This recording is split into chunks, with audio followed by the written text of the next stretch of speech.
যতদিন না পর্যন্ত এই দুর্নীতি লুটপাট বাংলার মানুষ থেকে সরে যাবে ততদিন পর্যন্ত আমরা আমাদের এই সংগ্রামটা চালিয়ে যাব বিভিন্ন কৌশলে। দর্শক, সংবাদ প্রকাশের লাইভ আপডেটে আপনাদের স্বাগতম। আপনাদের সঙ্গে আছি আমি সুব্রত চন্দ। দর্শক, আমরা এখন দাঁড়িয়ে আছি রাজধানীর রামপুরা ব্রিজের ওপরে। এখানে গত কয়েকদিন ধরে নিরাপদ সড়ক সহ 11 দফা দাবিতে আন্দোলন করছেন বিভিন্ন শিক্ষা প্রতিষ্ঠানের শিক্ষার্থীরা। আজও বৃষ্টি উপেক্ষা করে নিরাপদ সড়ক সহ 11 দফা দাবিতে রামপুরা ব্রিজের উপর আন্দোলনে দাঁড়িয়ে নিচ্ছেন বিভিন্ন শিক্ষা প্রতিষ্ঠানের শিক্ষার্থীরা। আপনারা দেখতে পাচ্ছেন যে এই বৃষ্টি স্নাত দিনেও তারা ভিজে ভিজে নিরাপদ সড়ক সহ 11 দফা দাবিতে এই আন্দোলনে এসেছেন। আজকে তাদের পূর্ব ঘোষিত কর্মসূচি অনুযায়ী সড়ক দুর্ঘটনায় নিহতদের স্মরণে শোক পালন করছেন তারা। পাশাপাশি তারা শরীরে কালো ব্যাচ এবং মুখে কালো কাপড় বেঁধে নিহতদের স্মরণে শোক পালন করছেন। দর্শক, সম্প্রতি রাজধানীতে ঢাকা 2 সিটি কর্পোরেশনের ময়লার গাড়ির ধাক্কায় একজন শিক্ষার্থী এবং একজন সাংবাদিকের মৃত্যুর পর নিরাপদ সড়কের দাবিতে ফের আন্দোলনে নামবেন বিভিন্ন শিক্ষা প্রতিষ্ঠানের শিক্ষার্থীরা।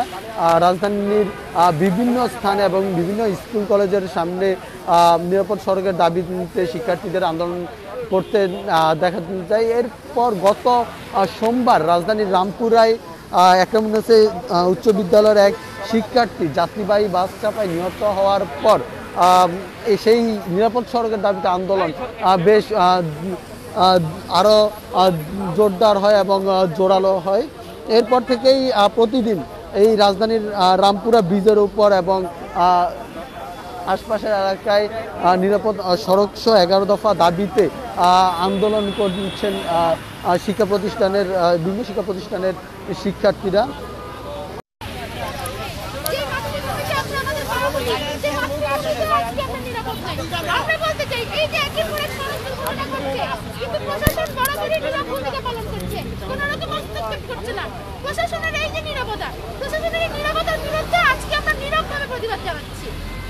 কালো কাপড় দেওয়ার দুইটা কারণ হচ্ছে আমরা যারা মারা গেছেন তাদের শোক সভা পালন করছি, তাদেরকে স্মরণ করছি, এবং কালো কাপড় দেওয়ার আরেকটা মানে হচ্ছে আমরা নীরবতা পালন করছি। আজকে নীরবভাবে আমরা প্রতিবাদ করছি। আপনারা কতক্ষণ কর্মসূচি চালিয়ে যাবেন?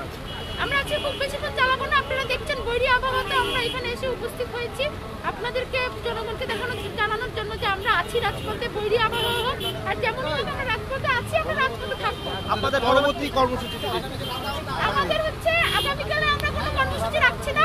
আমরা খোঁজ নিয়ে দেখেছি যে আবহাওয়া এরকম অনেকদিন যাবত ধরে 2-3 দিন যেমন খুব অবস্থা খারাপ থাকবে। আমরা জানিয়ে দিচ্ছি যে যতদিন পর্যন্ত না আবহাওয়া ঠিক না হচ্ছে ততদিন পর্যন্ত আমরা মাঠে নামছি না। তবে আমাদের কিছু সুনির্দিষ্ট পরিকল্পনা রয়েছে। আবহাওয়া ঠিক হওয়া মাত্রই আমরা একটা সাইকেল র্যালি করব। আবহাওয়া ঠিক হওয়া মাত্রই আমরা মাইনুদ্দিনের স্কুল থেকে নাইমের কলেজ পর্যন্ত আমরা সাইকেল র্যালি করব বিকেলবেলা। তারপর হচ্ছে ওখানে গিয়ে নাইমের কলেজে গিয়ে আমরা মোমবাতি প্রজ্বলন করব। এটা কবের দিকে হতে পারে আপনাদের? এই আবহাওয়া যখন ঠিক হবে আমরা আপনাদেরকে সুনির্দিষ্ট তারিখ মিডিয়ার সামনে আমরা জানিয়ে দেব। আপনারা চাইলে আমাদের কার্ড দিয়ে দিতে পারেন। আর হচ্ছে আমরা একদিন ছাত্র শিক্ষক সমাবেশ করব। এই দুইটা কর্মসূচি আমাদের সামনে ভবিষ্যতে আমরা রেখেছি। এই দুটো কর্মসূচি পালন করার পর আপনাদের জানাবো এরপরে আমাদের সিদ্ধান্ত বা কর্মসূচি কি হতে পারে। আমরা মনে করছি কি আমরা একটা দাবি নিয়ে এখানে নেমেছি, আমরা একটা লক্ষ্য নিয়ে এখানে নেমেছি। আমরা যদি আমাদের লক্ষ্যে পৌঁছাতে নাও পারি, একটা দুর্নীতির বিরুদ্ধে, লুটপাটের বিরুদ্ধে আমরা দাঁড়িয়েছি। এই দুর্নীতি লুটপাটটা একদিনে তৈরি হয়নি, হঠাৎ করে তৈরি হয়নি। দীর্ঘদিনের একটা প্রসেসের মাধ্যমে দুর্নীতি লুটপাট তৈরি হয়েছে। আমরা মনে করি দুর্নীতি লুটপাট ভাঙতে হলে দীর্ঘদিনের একটা লড়াই সংগ্রাম দরকার। আপনারা এখনই হতাশ হবেন না, ভাববেন না যে আমরা রাস্তায় নামছি মানে দুর্নীতি লুটপাট এখনই ছিটতে যাচ্ছে। আমরা এই দীর্ঘদিনের লড়াইটা চালিয়ে যাব। যখন 18 সালের লড়াইটা হয়েছিল, যখন 18 সালে নিরাপদ সড়কটা হয়েছিল, তখন হয়তো কেউ ভাবতে পারেনি যে 21 সালে আমরা আবার নামবো। এরকম আমাদের সংগ্রাম 21 বছরও চলতে পারে। যতদিন না পর্যন্ত এই দুর্নীতি লুটপাট বাংলার মানুষ থেকে সরে যাবে ততদিন পর্যন্ত আমরা আমাদের এই সংগ্রামটা চালিয়ে যাব বিভিন্ন কৌশলে। আর যদি বলেন আমাদের এই আন্দোলনের সফলতা কি, আপনাদের কাছে একটা প্রশ্ন করতে চাই। 52 সালে যখন ভাষা আন্দোলন হয়েছিল, সাথে সাথে তো আমাদের রাষ্ট্রভাষা বাংলা করে দেওয়া হয়নি, কিন্তু ইতিহাসের পাতায় ওইসব আন্দোলনকে ব্যর্থ আন্দোলন হিসেবে কেউ উপস্থাপন করেনি। আন্দোলনের কিছু অর্জন থেকে, কিছু দৃষ্টান্ত থেকে। আন্দোলন যদি হয় ইতিহাসপূর্ণ, আন্দোলন যদি ইতিহাস নির্মাণ করতে জানে, তাহলে সেই আন্দোলনের অনেক সফলতা রয়েছে। আমরাও বলতে চাই, সমাবেশ যে করবেন সেটা কি এখানেই করবেন না? আমরা জানাবো কোথায়, আমরা রামপুরাতেই করব, কিন্তু কিভাবে করব সেই প্রসেসটা আমরা অবশ্যই জানাবো আপনাদের। কালো ব্যাচ হচ্ছে তৈরি হওয়ার কারণে আমরা ব্যবস্থা করতে পারিনি, তাই আমরা কালো ব্যাচ পরেই নেমেছি এখানে। কালো কাপড় পরে নেমেছি। দর্শক, আপনারা শুনছিলেন যে এই রামপুরার যে নিরাপদ সড়কে 11 দফা দাবিতে রামপুরে যে আন্দোলন চলছে, সেই আন্দোলনের নেতৃত্ব দানকারী সোহাগী সামিয়ার একটু আগে ওনার বক্তব্য বলছেন যে তারা আজকে যারা সড়কে নিহত হয়েছেন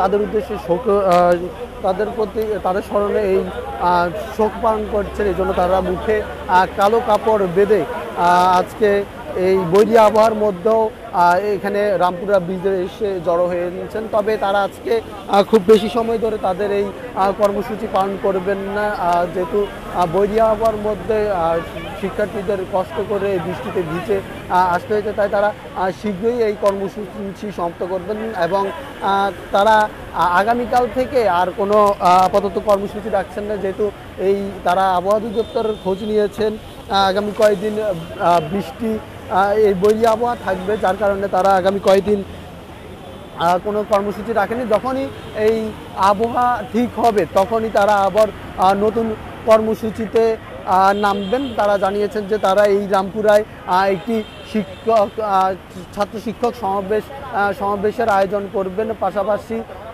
তারা এই মাইনুদ্দিন অর্থাৎ একরামুন্নেসা স্কুলের যে শিক্ষার্থী যাত্রীবাহী বাস চাপায় নিহত হয়েছেন, সেই মাইনুদ্দিনের স্কুল থেকে নটরডেম কলেজের শিক্ষার্থী নাইমের স্কুল পর্যন্ত বিকালবেলা সাইকেল র্যালি করবেন।